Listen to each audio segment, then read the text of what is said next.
तुम मुझे अभिषेक कहते हैं। कैसे आए? मुझे एक बीमारी है। कैसी बीमारी? पहले भीतर आने को तो कहो। आओ, अब बताओ कैसी बीमारी? किसी को मुसीबत में देखकर मैं अपने आप को रोक नहीं पाता। मैं तो किसी मुसीबत में नहीं हूं। क्या तुम्हारे पति बीमार नहीं है? तुम्हें कैसे पता चला? मैं अस्पताल में बतौर कंपाउंडर काम करता हूं। मैंने तो उन्हें प्राइवेट नर्सिंग होम में दिखाया था। वह बात भी मैं जानता हूं।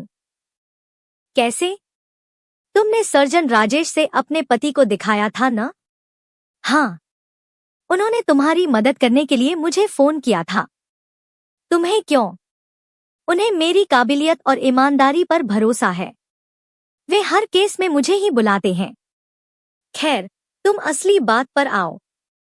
मैं यह कहने आया था कि यही मौका है जब तुम अपने पति से छुटकारा पा सकती हो। क्या मतलब? बनो मत। मैंने जो कुछ कहा है वह तुम्हारे ही मन की बात है। तुम्हारी उम्र इस समय 30 साल से ज्यादा नहीं है, जबकि तुम्हारे पति 60 से ऊपर के हैं। औरत को सिर्फ दौलत ही नहीं चाहिए, उसकी कुछ जिस्मानी जरूरतें भी होती हैं, जो तुम्हारे बूढ़े प्रोफेसर कभी पूरी नहीं कर सके। 10 साल पहले किन हालात में तुम्हारी शादी हुई थी, वह भी मैं जानता हूं। उस समय तुम 20 साल की थी और प्रोफेसर साहब 50 के थे। शादी से लेकर आज तक मैंने तुम्हारी आंखों में खुशी नहीं देखी है। तुम्हारी हर मुस्कुराहट में मजबूरी होती है। वह तो अपना अपना नसीब है। देखो, नसीब, किस्मत, भाग्य का कोई मतलब नहीं होता। 2 विश्व युद्ध हुए, जिनमें करोड़ों आदमी मार दिए गए। इस देश ने 4 युद्ध झेले हैं, उनमें भी लाखों लोग मारे गए। बांग्लादेश की आजादी की लड़ाई में 20 लाख बेगुनाह लोगों की हत्याएं हुईं।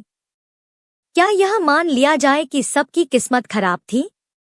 उनमें से हजारों तो भगवान पर भरोसा करने वाले भी होंगे, लेकिन कोई भगवान या खुदा उन्हें बचाने नहीं आया। इसलिए इन बातों को भूल जाओ। ये बातें सिर्फ कहने और सुनने में अच्छी लगती हैं। मैं सिर्फ 25,000 रुपए लूंगा और बड़ी सफाई से तुम्हारे बूढ़े पति को रास्ते से हटा दूंगा। अभिषेक की बातें सुनकर रत्ना चीख पड़ी, चले जाओ यहां से। दोबारा अपना मुंह मत दिखाना। तुमने यह कैसे सोच लिया कि मैं इतनी नीचता पर उतर आऊंगी? अभी जाता हूं, लेकिन 2 दिन के बाद फिर आऊंगा। शायद तब तक मेरी बात तुम्हारी समझ में आ जाए। इतना कहकर अभिषेक लौट गया। रत्ना अपने बेडरूम में जाकर फफक कर रोने लगी। अभिषेक ने जो कुछ कहा था वह बिल्कुल सही था। रत्ना को ताज्जुब हो रहा था कि वह उसके बारे में इतनी सारी बातें कैसे जानता था। हो सकता है कि उसका कोई दोस्त रत्ना के कॉलेज में पढ़ता रहा हो, क्योंकि वह तो रत्ना के साथ कॉलेज में था नहीं। वह उसकी कॉलोनी में भी नहीं रहता था। रत्ना के पति बीमारी के पहले रोज सुबह टहलने जाया करते थे। हो सकता है कि अभिषेक भी उनके साथ टहलने जाता रहा हो, वहीं उसका उसके पति से परिचय हुआ हो और उन्होंने ही ये सारी बातें उसे बता दी हों। उसके लिए अभिषेक इतना बड़ा जोखिम क्यों उठाना चाहता है? आखिर यह तो एक तरह की हत्या ही हुई। बात खुल भी सकती है। कहीं अभिषेक का यह पेशा तो नहीं है? बेमेल शादी केवल उसी की तो नहीं हुई है। इस तरह के बहुत सारे मामले हैं। अभिषेक के चेहरे से तो ऐसा नहीं लगता कि वह अपराधी किस्म का आदमी है। कहीं उसके दिल में उसके लिए प्यार तो नहीं पैदा हो गया है। रत्ना को किसी भी तरह के सुख की कमी नहीं थी। प्रोफेसर साहब अच्छी खासी तनख्वाह पाते थे। उसके लिए काफी कुछ कर रखा था। 5 कमरों का मकान, 3 लाख के जेवर, 5 लाख बैंक बैलेंस, सब कुछ उसके हाथ में था। 50,000 रुपए सालाना तो प्रोफेसर साहब की किताबों की रॉयल्टी आती थी। इन सब बातों के बावजूद रत्ना को जिस्मानी सुख कभी नहीं मिल सका। प्रोफेसर साहब की पहली बीवी बिना किसी बाल बच्चे के मरी थी। रत्ना को भी कोई बच्चा नहीं था। कस्बाई माहौल में पली बड़ी रत्ना पति को मारने का कलंक अपने सिर लेने की हिम्मत नहीं कर सकती थी। रत्ना ने अभिषेक से चले जाने के लिए कह तो दिया था, लेकिन बाद में उसे लगने लगा था कि उसकी बात को पूरी तरह से नकारा नहीं जा सकता था। रत्ना अपने आप को तोलने लगी थी कि 2 दिन के बाद अभिषेक आएगा तो वह उसको क्या जवाब देगी। इस योजना में शामिल होने की उसकी हिम्मत नहीं हो पा रही थी। अभिषेक अपने वादे के मुताबिक 2 दिन बाद आया। इस बार रत्ना उसे चले जाने को नहीं कह सकी। उसकी आवाज में पहले वाली कठोरता भी नहीं थी। रत्ना को देखते ही अभिषेक मुस्कुराया। हाँ बताओ, तुमने क्या सोचा? कहीं बात खुल गई तो? वह सब मेरे ऊपर छोड़ दो, मैं सारी बातें इतनी खूबसूरती के साथ करूंगा कि किसी को भी पता नहीं चलेगा। हाँ, इस काम के लिए 10,000 रुपए बतौर पेशगी देनी होगी। यह मत समझो कि यह मेरा पेशा है। मैं यह सब तुम्हारे लिए करूंगा। मेरे लिए क्यों? सही बात यह है कि मैं तुम्हें पिछले 15 साल से जानता हूँ। तुम्हारे पिता ने मुझे प्राइमरी स्कूल में पढ़ाया था। मैं जानता हूँ कि किन मजबूरियों में गुरुजी ने तुम्हारी शादी इस बूढ़े प्रोफेसर से की थी। मेरी इज्जत तो इन्हीं की वजह से है। इनके न रहने पर तो मैं बिल्कुल अकेली हो जाऊंगी। जब से तुम्हारी शादी हुई है तभी से तुम अकेली हो गई रत्ना, और आज तक अकेली हो। मुझे भीतर से बहुत डर लग रहा है। तुम्हें डरने की कोई जरूरत नहीं है। अगर भेद खुल भी जाता है तो मैं सब कुछ अपने ऊपर ले लूंगा। तुम्हारा नाम कहीं भी नहीं आने पाएगा।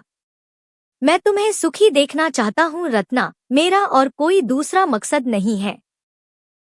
तो ठीक है, तुम्हें पेशगी के रुपए मिल जाएंगे, कहकर रत्ना भीतर गई और 10,000 रुपए की एक गड्डी लाकर अभिषेक के हाथों पर रख दी। रुपए लेकर अभिषेक वापस लौट गया। तय समय पर रत्ना के पति को नर्सिंग होम में भर्ती करवा दिया गया। सभी तरह की जांच होने के बाद प्रोफेसर साहब का ऑपरेशन किया गया, जो पूरी तरह से कामयाब रहा। बाद में उन्हें खून चढ़ाया जाना था। अभिषेक सर्जन राजेश की पूरी मदद करता रहा। डॉक्टर साहब ऑपरेशन के बाद अपने बंगले पर चले गए थे। खून चढ़ाने वगैरह की सारी जिम्मेदारी अभिषेक पर थी। सारा इंतजाम करके अभिषेक अपनी जगह पर आकर बैठ गया था। रत्ना भी पास ही कुर्सी पर बैठी हुई थी। अभिषेक ने उसे आराम करने को कह दिया था। रत्ना ने आंखें मूंद ली थी, पर उसके भीतर उथल-पुथल मची हुई थी। उसका दिमाग तेजी से काम कर रहा था। दिमाग में अनेक तरह के विचार पैदा हो रहे थे। अभिषेक ड्रिप में बूंद-बूंद गिरकर प्रोफेसर के शरीर में जाते हुए खून को देख रहा था। अचानक वह उठा। अब तक रात काफी गहरी हो गई थी। वह मरीज के पास आया और ड्रिप से शरीर में जाते हुए खून को तेज करना चाहा, ताकि प्रोफेसर का कमजोर दिल उसे बर्दाश्त न कर सके। तभी अचानक रत्ना झटके से अपनी सीट से उठी और उसने अभिषेक को वैसा करने से रोक दिया। वह उसे लेकर एकांत में गई और फुसफुसा कर कहा, तुम ऐसा कुछ नहीं करोगे। रुपए भले ही अपने पास रख लो, मैं अपने पति को मौत के पहले मरते नहीं देख सकती। जैसे इतने साल उनके साथ गुजारे हैं, बाकी समय भी गुजर जाएगा। अभिषेक ने उसकी आंखों में झांका। थोड़ी देर तक वह चुप रहा, फिर बोला, तुम बड़ी कमजोर हो रत्ना, तुम जैसी औरतों की यही कमजोरी है। जिंदगी भर घुट घुट कर मरती रहेंगी, पर उससे उबरने का कोई उपाय नहीं करेंगी। खैर, जैसी तुम्हारी मर्जी। इतना कहकर अभिषेक ने पेशगी के रुपए उसे वापस कर दिए। इसके बाद वह आगे कहने लगा, जिस बात को मैंने इतने सालों से छिपा रखा था, आज उसे साफ साफ कहना पड़ रहा है। रत्ना, जिस दिन मैंने तुम्हें देखा था, उसी दिन से तुम्हें लेकर मेरे दिल में प्यार फूट पड़ा था, जो आज बढ़ते बढ़ते यहाँ तक पहुँच गया है। इस बात को मैं कभी तुमसे कह नहीं पाया। प्यार शादी में ही बदल जाए, ऐसा मैंने कभी नहीं माना। मैं उम्मीद में था कि तुम अपनी बेमेल शादी के खिलाफ एक न एक दिन बगावत करोगी। मेरी भावनाओं को खुद ब खुद समझ जाओगी, या मैं ही हिम्मत करके तुमसे अपनी बात कह दूंगा। इसी जद्दोजहद में मैंने 15 साल गुजार दिए। आज तक मैं तुम्हारा ही इंतजार करता रहा। जब बर्दाश्त की हद हो गई, तब मौका पाकर तुम्हारे पति को खत्म करने की योजना बना डाली। रुपए की बात मैंने बीच में इसलिए रखी थी कि तुम मेरी भावनाओं को समझ न सको। तुमने इस घिनौने काम में मेरी मदद न कर मुझे एक अपराध से बचा लिया। वैसे मैं तुम्हारे लिए जेल भी जाने को तैयार था, फांसी का फंदा भी चूमने को तैयार था। मैं तुम्हें तिल तिल मरते हुए नहीं देख सकता था रत्ना, इसलिए मैंने इतना बड़ा कदम उठाने का फैसला लिया था। अपनी बात कहकर अभिषेक ने चुप्पी साध ली। रत्ना उसे एकटक देखती रह गई।